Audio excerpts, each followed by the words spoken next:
Hello dear student, myself Hetal Goswami from Ma Ashapura Vidya Sankul. Today we will learn standard 10th subject SS and our topic is chapter number 8. देखें तो natural जो resources है उसके बारे में हम देख रहे हैं। यहाँ पे हमने जो संसाधन क्या है उसके बारे में देखा था। जो कुदरती संसाधन है उसके हमने 3 पार्ट देखे थे, जिसके अंदर जो संसाधन है वो फूड के रूप में हमारे सामने आता है। इसी तरह से सोर्सेज ऑफ रॉ मटेरियल यानी जो कच्चा माल होता है उसके रूप में हमारे सामने आता है। और तीसरा था उसका प्रकार एनर्जी रिसोर्सेज यानी कि जो शक्ति संसाधन के जो साधन है उसके द्वारा भी हम इसका यूज़ करते हैं। इसी दौरान हमने देखा था कि संसाधन के 3 प्रकार हैं। मालिकी के आधार से आपको 1 मार्क क्वेश्चन में भी पूछा जा सकता है कि संसाधन का यूज़ हम किस तरह से कर सकते हैं, तो ये 3 पार्ट आप लिख सकते हैं। इसी तरह से अगर पूछा जाए कि संसाधन के प्रकार बताएं तो 3 प्रकार आप यहाँ पे इस तरह से लिख सकते हैं कि जैसे देखें तो on the basis of ownership, on the basis of a re availability and on the basis of differences sources. Clear. इसी तरह से प्लानिंग और कन्वर्सेशन ऑफ रिसोर्सेज के बारे में हम देख रहे थे, तो जिसके अंदर हमने उसके अलग अलग जो पॉइंट्स थे वो देखे थे कि किस तरह से हमें ये जो संसाधन है उसका आयोजन करना चाहिए और हमारे संरक्षण के लिए ये सारी बातें कितनी महत्व की है। उसके बाद हमने ये जो टॉपिक दिया था वो था रॉ फॉर्मेशन का, यानी कि जो सॉइल फॉर्मेशन है उसके बारे में हमने देखा था कि किस तरह से ये जो सारी चीज़ें हैं जो भूमि सपाटी से लेके पूरा की पूरी ये जो ज़मीन है उसके यूज़ में किस तरह से हम ये जो सारी चीज़ों को बचा सकते हैं। इसी तरह से आज का हमारा जो टॉपिक है वो है पेज नंबर 61 पे आप देख सकते हैं सॉइल, जिसके अंदर हम देखें तो पृथ्वी के अंदर ये जो उसका जो ऊपर का जो उसकी सपाटी होती है उसके द्वारा उसका जो पड़ होता है उसका क्या होता है, तो उसे हम ज़मीन के नाम से जानते हैं, यानी कि द ऊपर most of the layer of the crust of the earth in called spread rich, यानी कि जो अलग अलग उसकी जो प्रकार होते हैं क्रस्ट होता है उसके कारण हम इस ज़मीन को जान पाते हैं। जैसे कि वनस्पति की वृद्धि और विकास के लिए खनिज द्रव्य और जैविक द्रव्यों का महत्व सबसे ज़्यादा होता है। इसके प्रमाण से क्या होता है कि ज़मीन में एक समान है, वो सारी ज़मीनें हैं वो एक समान नहीं होती है, कहीं अलग अलग प्रकार की जो ज़मीन है उसके प्रकार भी अलग अलग होते हैं।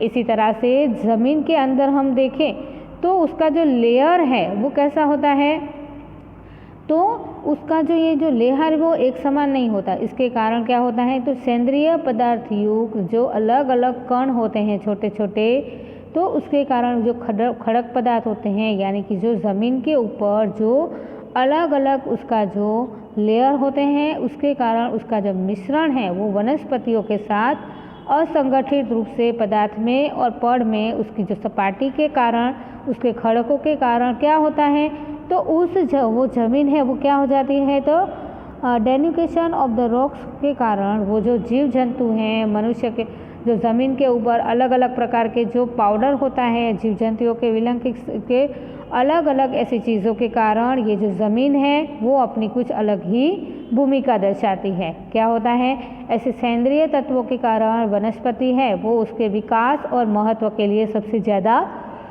महत्व क्या होता है। ज़मीन के निर्माण के लिए क्या महत्व है, तो ज़मीन के निर्माण के डायरेक्शन में हम देखें तो उसके संदर्भ में देखें तो formation in important and wide spread, यानी कि जो हवाएं होती हैं उसके कारण उसके जो महत्व है वो व्यापक और महत्व की आबो हवा वाला जो प्रदेश होता है उसमें विभिन्न प्रकार के खड़कों के कारण ज़मीन है वो लंबी और एक समान हमें दिखने को मिलती है। इसके कारण मातृ खड़क के कारण भिन्न भिन्न आबो हवाओं में ज़मीन और उसके अलग अलग प्रकार यहाँ पे दिखाए गए हैं। यहाँ पे यानी कि soils are classified on a basis of their colours, climate, principal rocks and structure and human, यानी कि ये जो हमारी जो ज़मीन है उसके प्रकार का उसका जो कलर है उसकी आबो हवा यानी कि क्लाइमेट है, उसके मातृ खड़क यानी कि पेरेंटिकल रॉक्स और उसकी कण रचना है यानी कि structure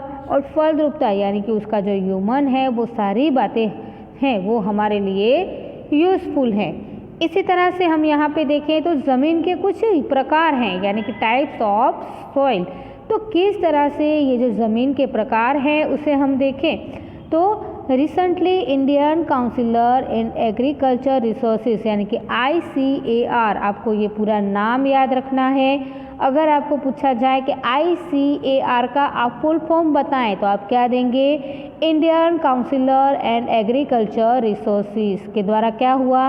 has divided the soil of Indian into 8 parts, यानी कि 8 टाइप्स। जो अभी ये जो भारतीय कृषि संशोधन परिषद यानी कि ICAR द्वारा भारत की ज़मीन को 8 प्रकार में विभाजित किया गया। किस कौन कौन से ये प्रकार हैं उससे हम देखें।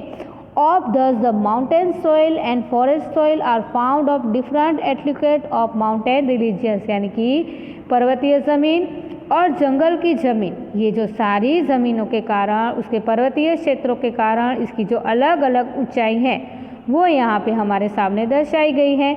अब यहाँ पे हम देखें तो पहली ही ज़मीन है वो है एल्यूवियल सॉइल, यानी कि जो कांप की जो ज़मीन होती है वो होती है। उसके बाद है रेड सॉइल, यानी कि जो रेड कलर की ज़मीन होती है।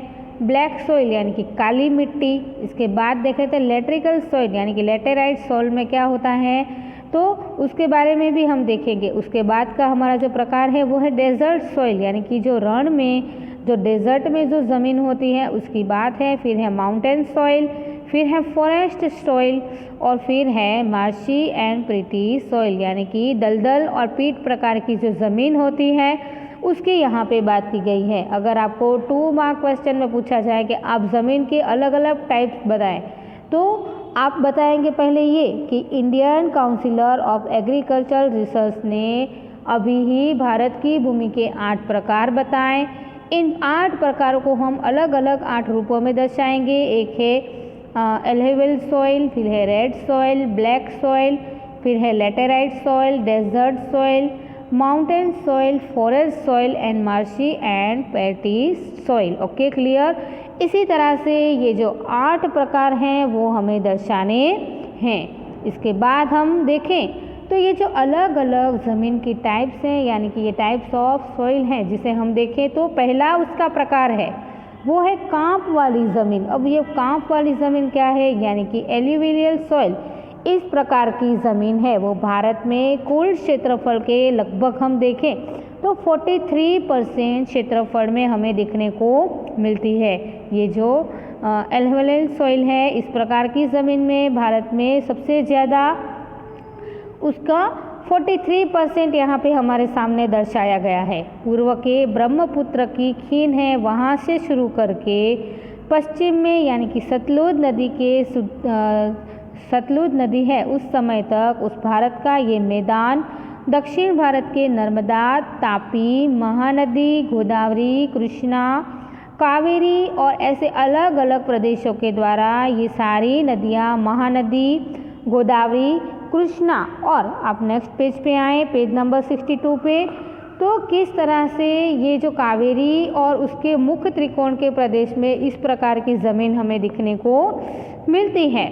ये कांप की ऐसी ज़मीन है वो निर्माण में नदियों द्वारा निक्षेपित कांप के द्वारा आभारी बनाया गया है। अब यहाँ पे हम देखें तो इस ज़मीन के अंदर सबसे द्वारा पोटाश, फॉस्फोरिक एसिड और एसिड चूना यानी कि ऐसे प्रकारों का प्रमाण सबसे ज़्यादा दिखने को मिलता है।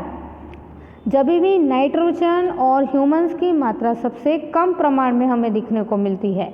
ये सारी जो ज़मीन है, कौन सी ज़मीन की अभी हम बात कर रहे हैं तो कांप वाली जो ज़मीन होती है उसकी हम बात कर रहे हैं। तो इस ज़मीन में कठोर जैसे वर्ग के पाक हैं वो सबसे ज़्यादा उगाए जाते हैं, जिसके कारण क्या होता है तो नाइट्रोजन की स्थिरता है वो प्रमाण में सबसे ज़्यादा बढ़ जाती है।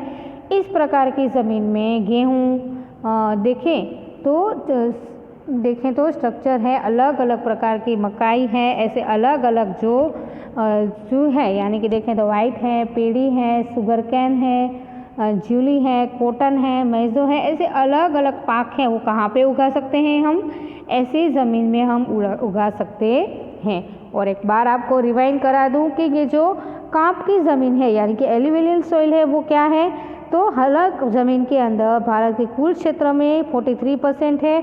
और ऐसी ज़मीन का स्थल भी हमारे सामने आया, जैसे कि भारत का मैदान से सतलुज से लेके यानी कि ब्रह्मपुत्र खिंड से लेके सतलुज नदी तक, और दक्षिण भारत के नर्मदा, तापी, महानदी, गोदावरी, कृष्णा, कावेरी जैसे प्रदेश में ये हमें सारी ऐसी ज़मीन है वो हमें दिखने को मिलती है। और ऐसी ज़मीन में हम क्या ग्रो कर सकते हैं, तो यहाँ पे हम देखें तो ऐसे क्रॉप्स में हम देखें तो लाइक वाइट है यानी कि पेड़ी है, शुगर केन है, जूट है, कॉटन है, मेजी है, ऐसे अलग अलग जो चीज़ें हैं वो हम ऐसी ज़मीन में उगा सकते हैं। क्लियर।